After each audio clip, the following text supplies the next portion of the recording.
The first step towards achieving your dreams is having the right coach. Get the best education with forensic classes by Diksha and make your net forensic exam dreams come true. Download the app now. Before starting today's class, a quick reminder that we have an application. Application की link आपको description में मिल जाएगी, वहां से आप इसे download कर सकते हैं।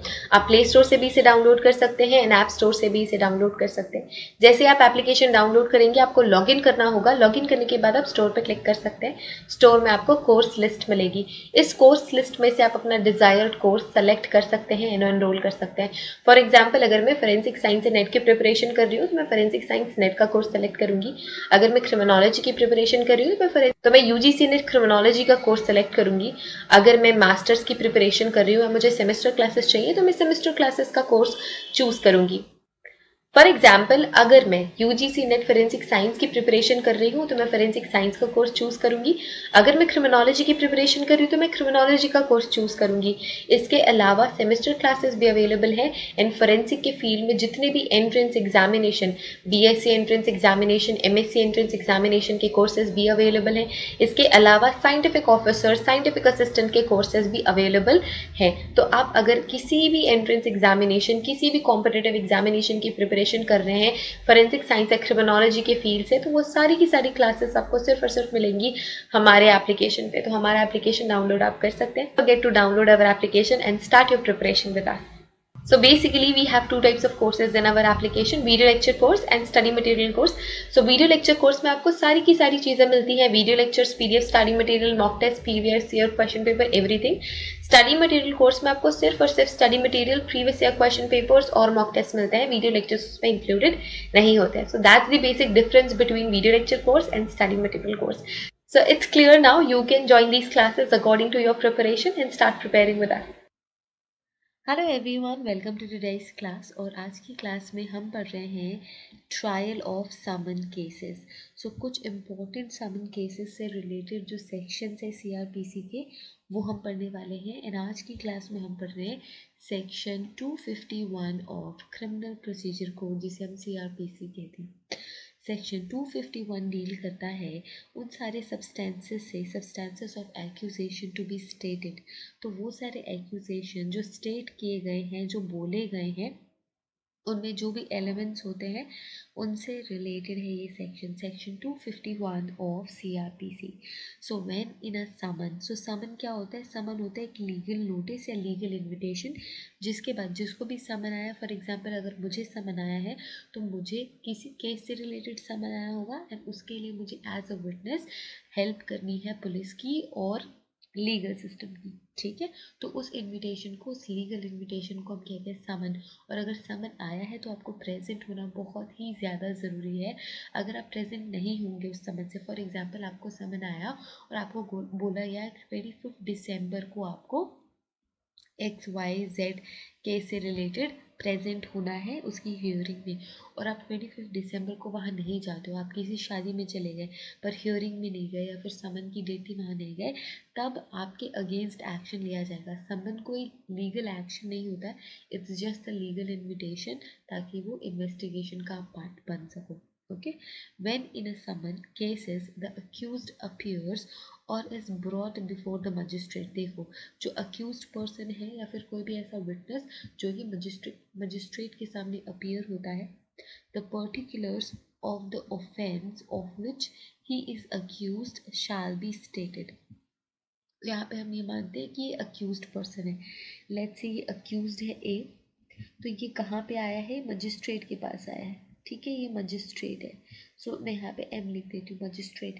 सो मजिस्ट्रेट स्टेट करके बताएगा या फिर अक्यूज पर्सन को ये बताएगा कि आपको इस ऑफेंस की वजह से, इस क्राइम की वजह से आपको यहाँ पे बुलाया गया है और आप पे कौन कौन से चार्जेस लगने वाले हैं। ये सारी चीज़ें मजिस्ट्रेट उस अक्यूज पर्सन को बताएंगे। He shall be asked whether he pleads guilty or has any defense to make। तो वो ये भी पूछेंगे कि आप अपना जुर्म कबूल कर रहे हो या फिर अपने डिफेंस पे कुछ आप एविडेंस देना चाहते हो। ठीक है, तो मजिस्ट्रेट ने एक को क्या बोला कि भाई आपको चोरी का इल्ज़ाम है, आपने चोरी करी है और उसी के सारे आपको पनिशमेंट मिलेगी, उसी से रिलेटेड, चोरी से रिलेटेड। तो अब मजिस्ट्रेट पूछेगा या तो आप अपना जुर्म कबूल कर लो या फिर आपने ये चोरी नहीं करी है ये प्रूव कर दो, but it shall not be necessary to frame a formal charge। अब एक समन में फॉर्मल चार्ज फ्रेम करना नेसेसरी नहीं है, पर फ्रेम किया जा सकता है।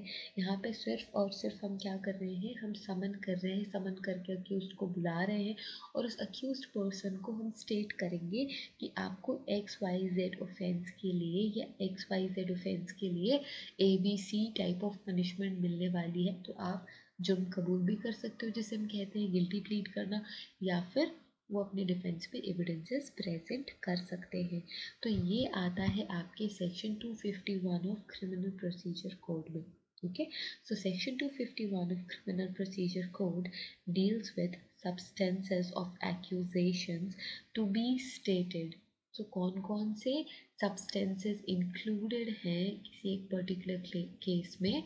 सो उस एक्यूज्ड पर्सन को हम बताते हैं कि आपको XYZ पनिशमेंट मिलने वाली है फॉर सम पर्टिकुलर एक्टिविटी और सम पर्टिकुलर ऑफेंस।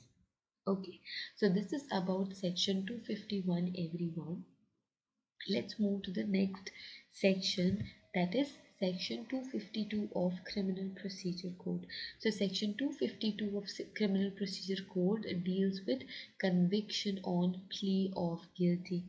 ठीक है, इफ अक्यूज्ड प्लीड्स गिल्टी, अगर कोई ऐसा पर्सन है जो कि अक्यूज्ड है और वो गिल्टी प्ली बोलता है कि हाँ मैंने एक क्राइम किया है और अब आप बताओ कि क्या करना है। मतलब अगर मुझे पूछा गया कि आपने किसी का मर्डर किया, लेट्स से आपने एक्स का मर्डर किया है, या फिर आप पूछ सकते हो लेट्स से आपने बी का मर्डर किया है। ठीक है, कोई ए पर्सन है, ए बी करके समझते हैं, कोई ए पर्सन है और कोई बी पर्सन है। तो ए ने बी का क्या कर दिया है, मर्डर कर दिया है, और ए बोल रहा है कि हाँ भाई मैंने बी का मर्डर किया है। तो जो अक्यूज्ड है he is pleading guilty, the magistrate shall record the plea. अब मजिस्ट्रेट को क्या करना है, उसके इस बयान को रिकॉर्ड करना है as nearly as clearly as possible in the words used by the accused.